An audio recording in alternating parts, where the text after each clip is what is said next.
Hello दोस्तों, मैं हिमांशु कुमार। आप सभी लोगों का स्वागत है हमारे चैनल कॉमिक्स हीरो पर।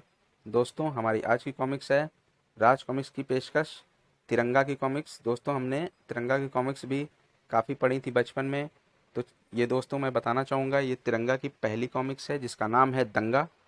तो चलिए दोस्तों शुरू करते हैं इस सुपर हीरो की कॉमिक्स दंगा। अब ना खेली जाएगी पाप की होली, ना अब बहेगी खून की गंगा, सिर पर अपने कफन बांधकर रक्षक बन आया है तिरंगा। यह कहानी है कानून के उस रक्षक की जो फर्ज को अपनी जान से ज्यादा बढ़कर चाहता है, जिसके लिए फर्ज की राह में जान देना गौरव की बात है। यह कहानी है उसकी पाप और भ्रष्टाचार से भरी इस दुनिया में जिसका ईमान पहाड़ की मानिंद अडिग है। यह कहानी उसकी है जिसे हिंदू मुसलमान सिख ईसाई होने में नहीं बल्कि इस बात पर गर्व है कि वह भारतीय है। यह कहानी है सारे जहां से अच्छे हिंदुस्तान के बेटे की जिसका नाम है तिरंगा। नोट: प्रस्तुत कॉमिक्स के सभी पात्र एवं घटनाएं काल्पनिक हैं। किसी जीवित अथवा मृत से इसका कोई संबंध नहीं है। कॉमिक्स में दिल्ली का वर्णन केवल कथ्य को विश्वसनीय बनाने के लिए किया गया है। कॉमिक्स का उद्देश्य मात्र मनोरंजन है। दिल्ली: देश में कानून व्यवस्था और अमन शांति को कायम रखने की योजनाएं यहीं बनाई जाती हैं।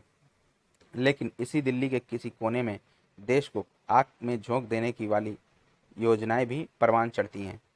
तुम सिर्फ 4 घंटे के लिए आज़ाद हुए हो हफ्सी। इन 4 घंटों में तुम्हें अपने साथियों के साथ मिलकर भारत नगर कॉलोनी में वह आग लगानी है जिसमें पहले दिल्ली और फिर पूरा देश झुलस उठे और उसके बल पर हम अपनी राजनीति की रोटियों को आसानी से सेक सकें। इस काम को करने के लिए तुम्हें जितने हथियार और रुपयों की ज़रूरत पड़ेगी वह तुम्हें मिल जाएंगे। आपके इशारे पर तो हफ्सी पूरे हिंदुस्तान में आग लगा सकता है। भारत नगर में आग लगाना भला क्या मुश्किल है। यह काम तो हफ्सी यूं कर डालेगा। गुड, जाओ अपना काम करो। तुरंत ही वहां से रवाना हुआ हफ्सी।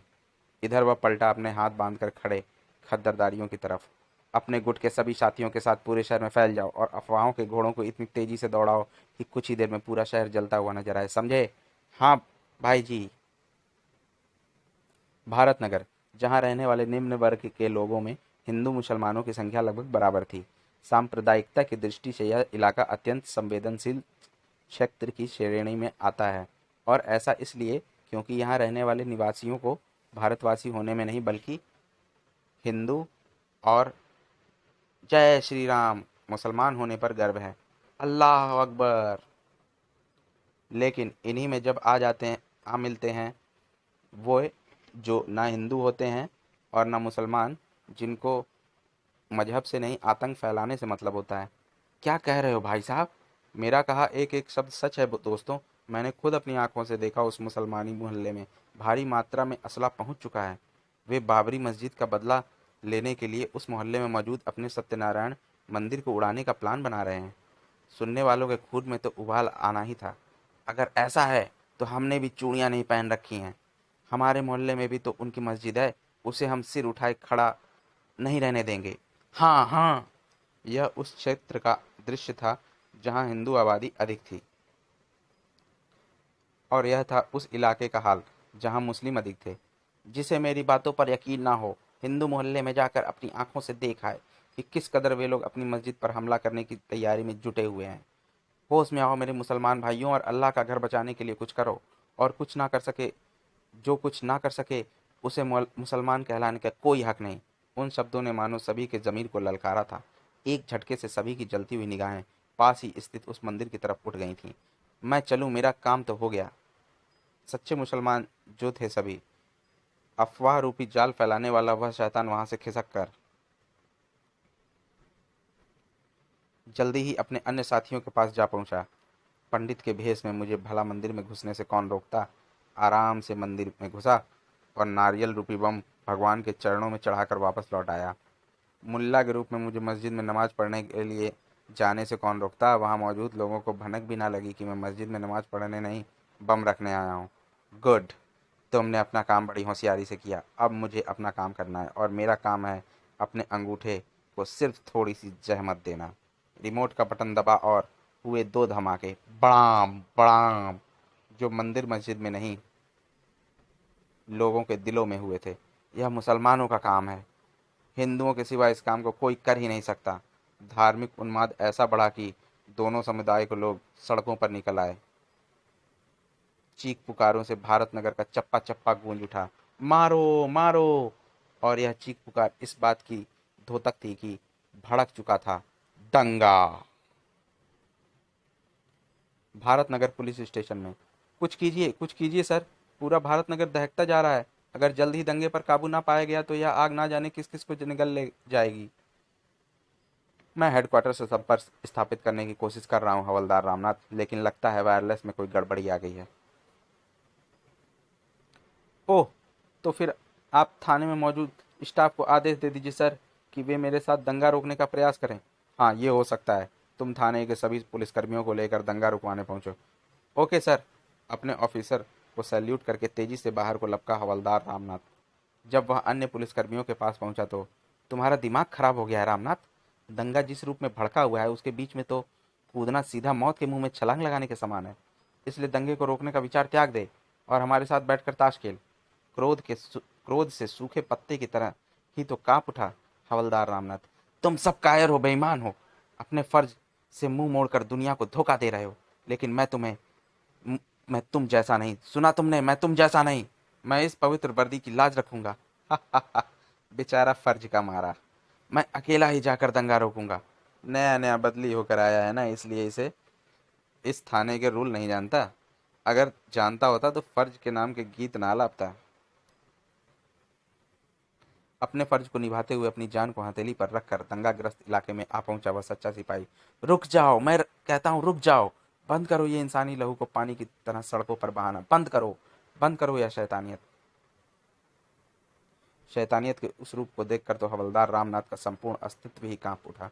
उफ नहीं, वे शैतान दो मासूमों को, बच्चों पर पेट्रोल छिड़क कर उनमें आग लगाने जा रहे हैं। नहीं अंकल, प्लीज अंकल, नहीं। मेरे जीते जी हरगिज नहीं है हो पाएगा ऐसा। अपने पूरे जीवन की सबसे तेज दौड़ लगाकर उन शैतानों से जा टकराया हवलदार रामनाथ। हटो हैवानों! धड़ाक! लसिया, मार डालो साले को! भड़ाक! आह! आह! तुम जैसे पागल कुत्तों से कैसे निपटा जाता है मैं भड़ाक सा अच्छी तरह जानता हूँ। दंगाई के हाथ से गिरी तलवार को लपक कर उठाया रामनाथ ने और, भागो भागो! आओ शैतानों, मैं तुम्हें बताता हूँ कि खून जब नसों के बंधनों को तोड़कर आज़ाद होता है तो कितना दर्द होता है। दूसरों की जान लेने वालों के दिलों में इतना हिम्मत कहाँ था कि वे अपनी जान को मुसीबत में देख खड़े रह जाते। रामनाथ ने दोनों भयभीत बच्चों को अपने अंग से चिपटा लिया। तो ये क्या हो रहा है बाबा? सभी एक दूसरे को क्यों मार रहे हैं?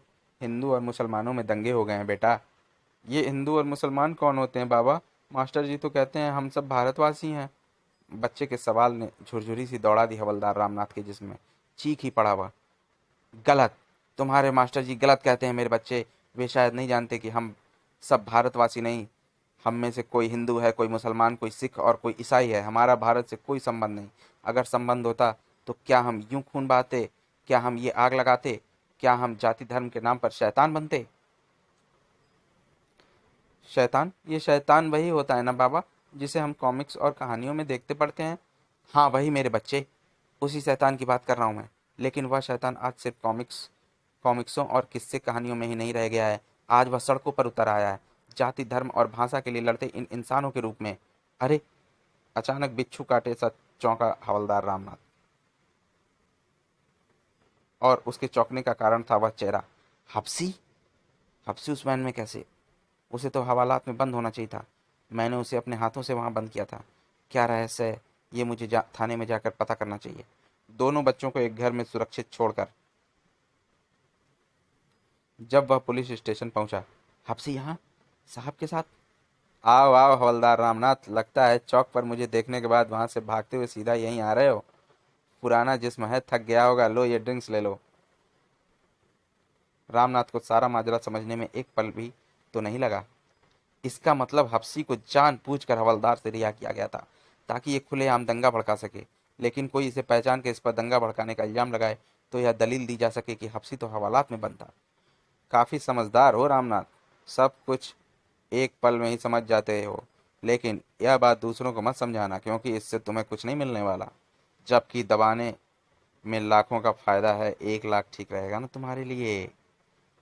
इसी के साथ भड़क उठा हवलदार रामनाथ। रिश्वत की हड्डी मेरे सामने मत फेंक, क्योंकि इस हड्डी को वे कुत्ते खाते हैं जो अपना ज़मीर, अपना ईमान और यहाँ तक कि अपने देश तक को बेचने के लिए तैयार हो जाते हैं। और उन कुत्तों की नस्ल में तुम भी आते हो, एसएचओ पाल कुमार। लेकिन मैं तुम जैसा नहीं। मैं बापू, पटेल, भगत सिंह, बोस के पद चिन्हों पर चलने वाले उन इंसानों में से हूँ जो फर्ज के लिए अपनी जान कुर्बान कर सकते हैं, और ऐसे को तू 1 लाख में तो क्या, लाखों लाख में भी नहीं खरीद सकता। समझे कमीने? धड़ाक। नीचे गिरे एसएचओ पाल कुमार पर बादशाह झपटा रामनाथ। तुम जैसे कुत्तों को यह पवित्र वर्दी पहनने का कोई हक नहीं। आह! साले साहब पर हाथ उठाता है। पीड़ा से दोहरा हुआ रामनाथ अचंभित रह गया। तो तुम सब भी? हाँ, हम सब भी साहब के साथ हैं। लेकिन ये बात जान कर तू जिंदा नहीं रह पाएगा।